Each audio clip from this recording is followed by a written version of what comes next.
Welcome to exam centre.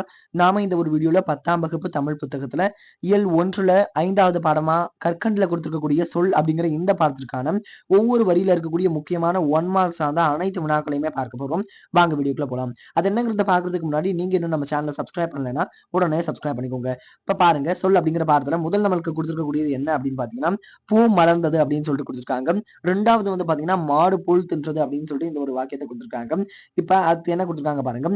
ஒரு எழுத்து தனித்தோ பல எழுத்துக்கள் சேர்ந்தோ பொருள் தரும் வகையில் அமைகிறது வந்து நம்மளுக்கு என்ன கொடுத்திருக்காங்க அப்படின்னு சொன்னா சொல் ஆகும் அப்படின்னு சொல்லி சொல்றாங்க. நம்மளுக்கு சொல் அப்படின்னா என்ன அப்படிங்கறத இந்த இடத்துல விளக்குறாங்க. நம்ம அதை புரிஞ்சுக்கணும். சொல் அப்படின்னா என்ன அப்படின்னு சொல்லி சொல்றாங்க. அதற்கான 2 எடுத்துக்காட்டுகளா வந்து பாத்தீங்கன்னா இந்த இடத்துல 2 கொடுத்திருக்காங்க இல்லையா, அது ரெண்டையுமே நம்ம புரிஞ்சுக்கணும். அடுத்து பாருங்க, சொல் அப்படின்னா என்னன்னா இது மட்டும் கிடையாது. அதுக்கப்புறமா கீழே கொடுத்திருக்காங்க பாருங்க, இரு துணைகளையும் 5 பால்களையும் குறிக்கும் அப்படின்னு சொல்லி சொல்லிருக்காங்க. 2 திணைகள் இருக்குது, 5 பால்கள் இருக்குங்கிறத நம்ம இங்க புரிஞ்சுக்கணும். அவங்க சொல்றதை மட்டும் நமக்கு எடுத்துக்க கூடாது. நம்மளுக்கு இந்த இடத்துல ரொம்ப முக்கியமானது என்னன்னா, இரு துணைகள் இருக்கிறது, 3 பால்கள் இருக்கிறது அப்படிங்கிறத குறிச்சுக்கணும், நம்ம பார்த்துக்கணும். அடுத்து மூவகை இடங்கள் இருக்கிறது. இந்த மூவகை இடத்திலுமே வந்து பாத்தீங்கன்னா இது வரும் அப்படின்னு சொல்லிட்டு சொல்றாங்க. எது வரும்? அதாவது சொல் அப்படிங்கிறது வரும் அப்படின்னு சொல்லிட்டு சொல்றாங்க. அடுத்து உலக வழக்கிலும் செய்யுள் வழக்கிலும் இது வந்து வரலாம் அப்படின்னு சொல்லிட்டு சொல்றாங்க. வரலாம் இல்ல, வரும் அப்படின்னு சொல்லிட்டு சொல்றாங்க. வெளிப்படையாகவும் வரும், குறிப்பாகவும் விளங்கும் அப்படின்னு சொல்லிட்டு இந்த இடத்துல சொல்றாங்க, பாத்துக்கோங்க. அப்ப ஆக மொத்தம் இந்த இடத்துல வந்து 4 வரிகளை கொடுத்து அதுல இருந்து இந்த மாதிரியான சொல் வரலாம் அப்படின்னு சொல்லிட்டு நமக்கு சொல்றாங்க. அடுத்ததா கீழே வந்து பார்த்தோம் அப்படின்னு சொன்னா, மூவகை மொழி அப்படின்னு ஒரு டைப் குடுத்துட்டு, அதுல வந்து சொல்ல பத்தி சொல்றாங்க. ஃபர்ஸ்ட் நமக்கு சொல்றாங்க, சொல் அப்படின்னா என்ன அப்படின்னு சொல்லிட்டு சொல்றாங்க பாருங்க. அதாவது சொல் மூவகை மொழி அப்படிங்கிறது 1 வந்து தனிமொழி, 2வது வந்து பார்த்தீங்கன்னா தனிமொழி 1, தொடர்மொழி 2, பொதுமொழி 3 என மொழி 3 வகைகளாக அமையும் அப்படின்னு சொல்றாங்க. அப்ப மூவகை மொழி எத்தனை மொழி இருக்குது? 3 வகை மொழி இருக்கு அப்படிங்கிறத நம்ம தெரிஞ்சுக்கணும். இப்ப ரொம்ப முக்கியமான விஷயம் இந்த இடத்துல வந்து பார்த்தீங்கன்னா, இந்த பாக்ஸ குடுத்துருக்காங்க பாருங்க. அதாவது ஒரு மொழி ஒரு பொருள் எனலாம், தொடர்மொழி பல பொருள் என பொது பொது இருமையும் ஏற்பன அப்படின்னு சொல்லிட்டு குடுத்துருக்காங்கல்ல. இந்த இடத்துல நம்ம கவனிக்க வேண்டிய விஷயம் என்னன்னா, இந்த இந்த நூல் வந்து இந்த வரிகள குடுத்துட்டும், இந்த இடத்த விட்டுருவாங்க பாருங்களேன். ஒரு மொழி ஒரு பொருள் எனலாம், தொடர்மொழி டேஸ் இருமையும் ஏற்பன அப்படின்னா, பரப்பொருள் எனலாம். அந்த மாதிரி நம்ம எழுதணும். இந்த வரிகள மட்டும் நம்ம எழுத வேண்டியிருக்கும். அந்த மாதிரி கூட கேட்கலாம். அதனால நம்ம என்ன பண்ணணும் அப்படின்னு சொன்னா, இத கவனமா படிச்சுட்டு, இது எங்க இடம்பெற்றிருக்குங்கிறத பார்த்துக்கணும். நன்னூல் அப்படிங்கிறதுல இடம்பெற்றிருக்கு. எத்தனாவதுதா? 259 குறிப்பிட்டிருக்கிறாங்க. அத வந்து நம்ம பார்த்துக்கிறணும். இது கேட்டாங்க அப்படின்னு சொன்னா நம்ம இது பண்ணணும். சரி, ஓகே. இந்த இடத்துல என்ன குறிப்பிடுறாங்க அப்படிங்கிறது இருக்கு இல்லையா? இந்த இடத்துல எத பத்தி குறிப்பிடுறாங்க? மூவகை மொழிகள பற்றி குறிப்பிடுறாங்க. அதையும் நம்ம தெரிஞ்சு வச்சுக்கணும். ஒருவேளை சப்போஸ் அந்த கேள்வியில கேட்கிறப்ப நம்மளுக்கு ஈஸியா இருக்கும் நம்ம எழுதுறதுக்கு. அடுத்து வந்து பார்த்தீங்கன்னா, தனிமொழி. ஒரு சொல் தனித்து நின்று பொருள் தருமாயின் அது தனிமொழி எனப்படும். ஒரு சொல் இருக்கு, அது தனியா நின்னு பொருள் இருந்துச்சுன்னா அது தனிமொழி அப்படின்னு சொல்லிட்டு சொல்றாங்க. எடுத்துக்காட்டு குடுத்துருக்காங்க பாருங்க. கண், படி. கண்ணுனா பொருள் தருதா? அப்ப இது வந்து தனிமொழி. படி பொருள் தருதா? அப்ப இது வந்து தனிமொழி. இது வந்து பகாப்பதம் அப்படின்னு சொல்றாங்க. அடுத்து வந்து பாத்தீங்கன்னா, கண்ணன் படித்தான் இதெல்லாம் குடுத்துருக்காங்களே, அதெல்லாம் பகுப்பதம் அப்படின்னு சொல்றாங்க. ஒரு சொல் வந்து தனித்தனின்னு பொருள் தந்துச்சுன்னா தனிமொழி. இல்ல தனித்துன்னு பொருள் தரலைன்னா அது வந்து தொடர்மொழி, பொதுமொழி அந்த வகைகள்ல வந்து நம்மளுக்கு போகும் அப்படிங்கிறத நம்ம தெரிஞ்சுக்கணும். அடுத்து கீழ இருக்கக்கூடிய தொடர்மொழி பார்க்கலாம். 2 அல்லது அதற்கு மேற்பட்ட தனிமொழிகள் தொடர்ந்து வந்து பாருங்க. இந்த இடத்துல வந்து பாத்தீங்கன்னா, தனியா வராம இந்த இடத்துல என்ன வருதுன்னா, தொடர்ந்து வருது பாத்தீங்களா? 2 அல்லது அதற்கு மேற்பட்ட தனிமொழிகள் தொடர்ந்து வந்து பொருள தரக்கூடியதான் நமக்கு இங்க என்ன சொல்லியிருக்காங்க? தொடர்மொழி அப்படின்னு சொல்லியிருக்காங்க. அப்ப தொடர்மொழினா என்ன? 2 தனிமொழி வந்து தொடர்ந்து தொடர்ந்து வந்துச்சுன்னா, அது வந்து தனிமொழி அப்படின்னு சொல்லிட்டு நமக்கு சொல்றாங்க. அது எடுத்துக்காட்டு என்ன குடுத்துருக்காங்க? கண்ணன் வந்தான். கண்ணன்கிறது ஒரு தனிமொழி, வந்தான்ங்கிறது ஒரு தனிமொழி. இது 2ம் தொடர்ந்து வந்து என்ன வந்திருக்கு? கண்ணன் வந்தான் அப்படிங்கிறது வந்து சொல்லிருக்கிறதுனால, நம்மளுக்கு இத வந்து என்னவா சொல்றாங்கன்னா, தொடர்மொழி அப்படின்னு சொல்லிட்டு சொல்றாங்க. மலர் வீட்டுக்கு சென்றாள் அப்படின்னு சொல்றாங்க. மலர் வீட்டுக்கு சென்றாள். இந்த மாதிரி 3 இது வந்திருக்கா? அப்ப இந்த இடத்துல என்னன்னா, இது வந்து ஒரு தொடர்மொழி அப்படிங்கிறத நம்ம தெரிஞ்சுக்கணும். பொதுமொழினா என்ன அப்படிங்கிறது ரொம்ப ரொம்ப முக்கியமானது. ஏன்னா இதுல வந்து அதிகமான கேள்விகள் கேட்கிறாங்க. அது மட்டும் இல்லாம மாடல் கொஸ்டின் பேப்பர்ஸ்லுமே நீங்க பார்த்தீங்க அப்படின்னு சொன்னா, இத பத்தின ஏதாவது ஒரு விஷயங்கள குடுத்திருப்பாங்க. ஏன்னா, அது அவ்வளவு இம்பார்ட்டன்ட் அப்படிங்கிறத அவங்க சொல்றாங்க. ஒரு சொல் தனித்து நின்று ஒரு பொருளையும், அதே சொல்லு பிரிந்து நின்று வேற ஏதோ ஒரு பொருளையும் தந்து, தனிமொழிக்கு தனிமொழிக்கும், தொடர்மொழிக்கும் பொதுவா அமைஞ்சுச்சு அப்படின்னு சொன்னா, அது வந்து பொதுமொழி அப்படின்னு சொல்றாங்க. பாருங்க, ஒரு சொல் இருக்குது. அது தனித்து நிக்குது. ஒரு பொருள அச்சொல்லே ஒரு பொருள தருது. அந்த சொல்லே வேறொரு இதோட நின்று வேறொரு பொருளையும் தந்து, தனிமொழிக்கும் தொடர்மொழிக்கும் பொதுவா அமைறதுன்னா, அது வந்து பொதுமொழி அப்படின்னு சொல்றாங்க. இப்ப வந்து மேல பார்க்கலாம். மேல பார்த்தோம் அப்படின்னு சொன்னா உங்களுக்கு தெளிவா புரியும். எடுத்துக்காட்டு குடுத்துருக்காங்க. பாருங்க, இங்க எடுத்துக்காட்டு குடுத்துருக்காங்களா? என்னது 8 அப்படின்னு குடுத்துருக்காங்களா?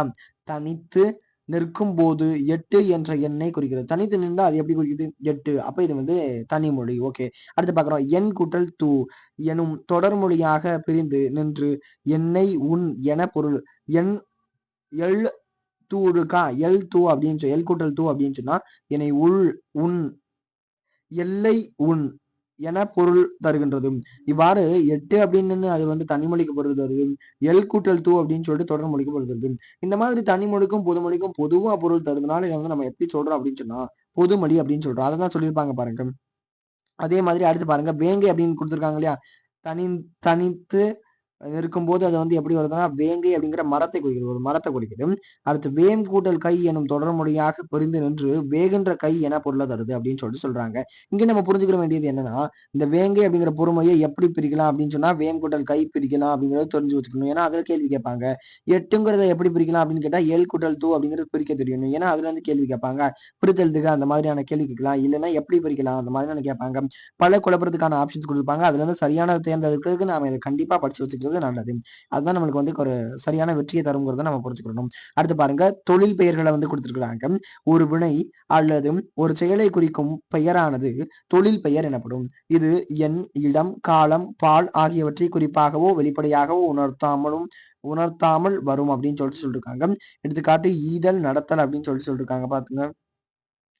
தொழில் பெயர்னா என்னன்னா ஒரு வினைய அல்லது ஒரு செயலை குறிக்கக்கூடிய பெயரானதும் தொழில் பெயர் எனப்படும். இந்த இடத்துல நம்ம பார்த்துக்கணும். ஒரு வினை அல்லது ஒரு செயலை குறிக்கக்கூடிய பெயரானது வந்து என்னன்னா தொழில் பெயர் அப்படின்னு சொல்லிட்டு நம்ம பார்த்துக்கணும். அடுத்து இது எங்கெங்கெல்லாம் இதை வந்து வருது அப்படின்னு சொல்லிட்டு பார்த்தோம்னா ஒரு 4 இடங்கள்ல வருது. என்னென்ன?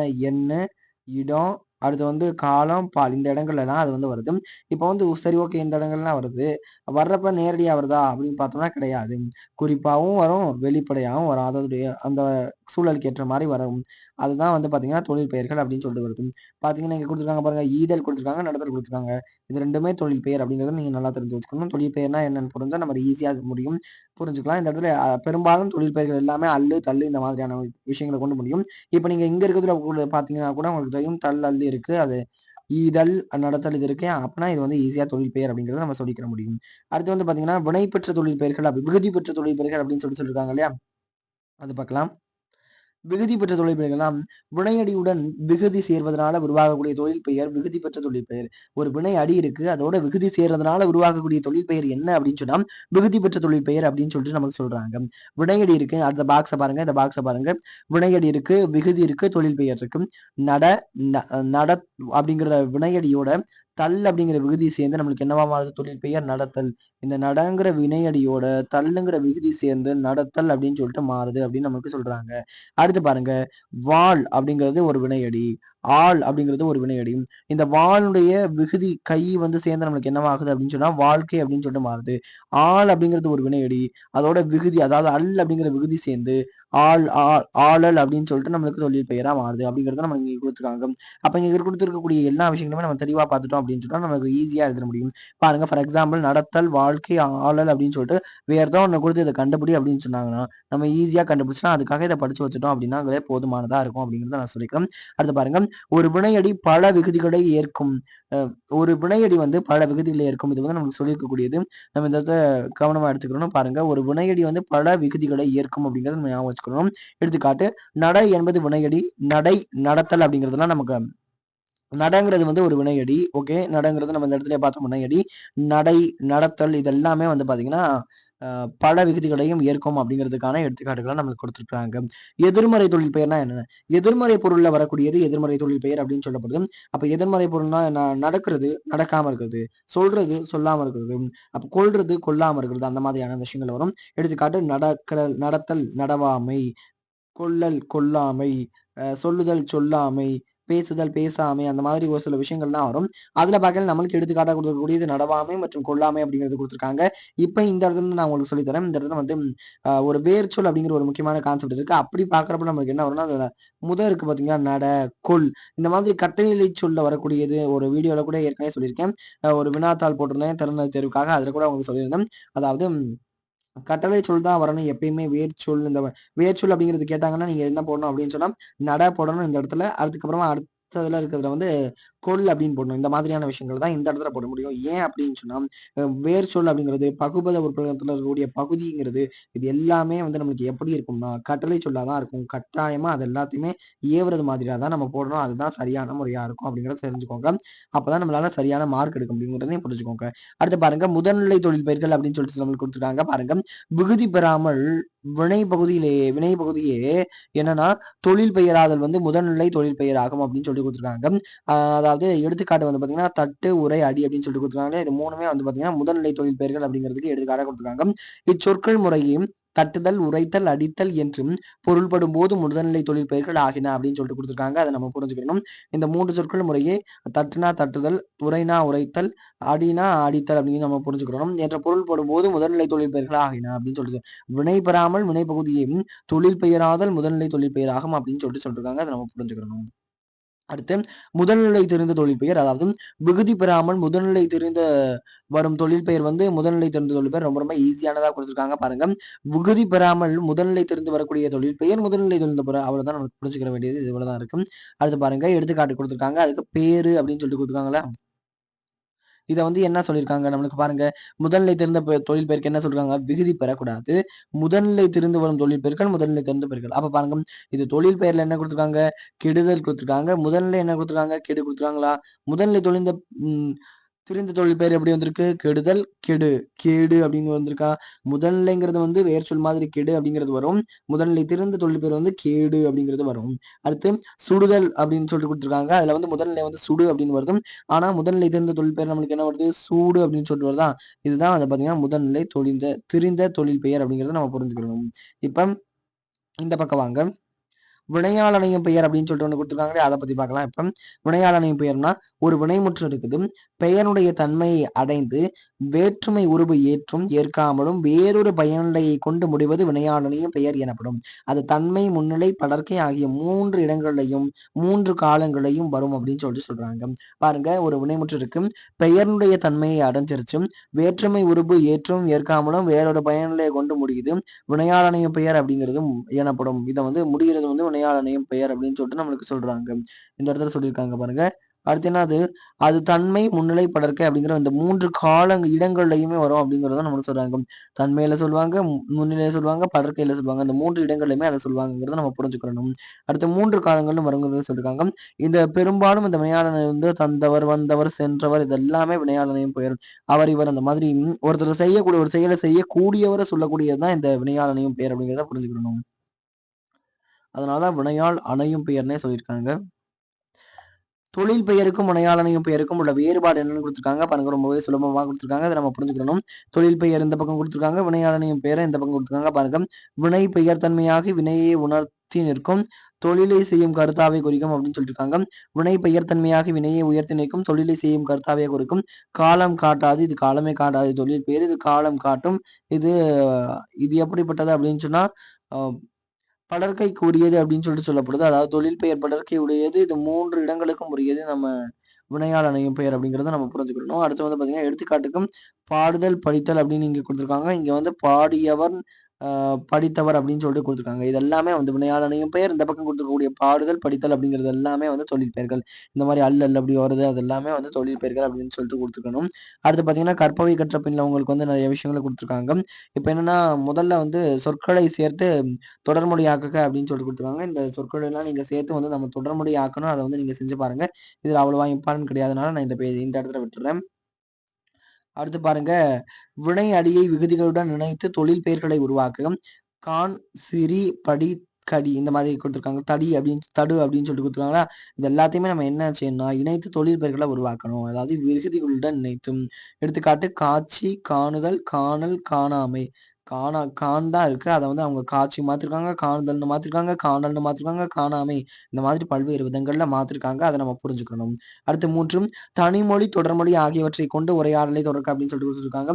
இந்த இடத்துல வந்துமே உங்களுக்கு கேள்வி கேட்கறதுக்கு அதிகமான வாய்ப்பு கிடையாது. ஆனா நீங்க கண்டிப்பா இத நீங்க படிச்சுக்கிறது நல்லதா இருக்கும் அப்படின்னு சொல்லியிருக்கேன். ஏன்னா எல்லா விஷயங்களையும் தெரிஞ்சுக்கிறப்ப நம்மளுக்கு எதுக்குமே தப்பு இல்லாம போறதுங்கிறப்ப ரொம்ப நிம்மதியான ஒரு சூழல்ல நம்ம எக்ஸாம் எழுதணும் அப்படிங்கிறத சொல்லிக்கிறேன். அடுத்து பாருங்க, மழை என்னை அடிக்கடி அழிக்கும். மழை மீது மீது ஏறுவேன், ஓரிடத்தில் அமர்வேன், மேலும் கீழும் பார்ப்பேன், சுற்றும் முற்றும் பார்ப்பேன், மனம் அமைதி எய்தும். இத்தொடரில் உள்ள வினைமுற்றுகளை தனியே எழுத்தெழுதியும் தொழில் பெயர்களாக மாற்றுக. அதுக்கப்புறமா வந்து அடுத்தது பார்த்தீங்கன்னா, இதுவுமே அப்படிதான் ஈஸியா சிம்பிளா நமக்கு ஆன்சர் பண்ற மாரி தான் கேட்டிருக்காங்க. இதுல இருந்து அவ்வளவா இம்பார்ட்டன்ட் கிடையாது. நம்ம செஞ்சு பார்க்கறது மட்டும் தான். அடுத்து ம் கட்டு, சொட்டு, வழிபாடு, கேடு, பாடுதல். இத்தொழில் பெயர்களை வகைப்படுத்துக அப்படின்னு சொல்லிட்டு கேட்டிருக்காங்க. இந்த தொழில் பெயர்கள ஒவ்வொரு வரிசையிலும் இப்ப நம்ம பார்த்தோம் இல்லையா? அந்த வரிசைகள் எல்லாம் நம்ம வரிசைப்படுத்தணும் அப்படின்னு சொன்னா, சரியான வரிசை நம்மளுக்கு கிடைச்சிரும் அப்படிங்கிறது சொல்லப்படுது. இப்போ வந்து பார்த்தீங்கன்னா, இதோட வந்து பார்த்தீங்கன்னா, இந்த ஒரு பாடத்திற்கான ஒவ்வொரு லைன்ல இருக்கக்கூடிய 1 மார்க் கொஸ்டின்ஸையும் நம்ம பார்த்துட்டோம். இந்த ஒரு வீடியோ புடிச்சிருந்தா லைக் பண்ணுங்க, கமெண்ட் பண்ணுங்க, ஷேர் பண்ணுங்க. மறக்காம எக்ஸாம் சென்டர் சேனலுக்கு சப்ஸ்கிரைப் பண்ணுங்க.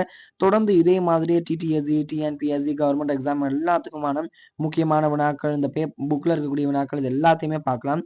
தொடர்ந்து நெறைய முயற்சிகள்ல வெற்றி பெறுவதற்காக நாங்க உங்களோட துணை நிற்போம் அப்படிங்கிறத சொல்லிக்கிறோம். தொடர்ந்து இதே சப்போர்ட்ட குடுத்துட்டுருங்க. இது exam centre for TDSC preparation and TNPSC and government exam preparation. Thank you.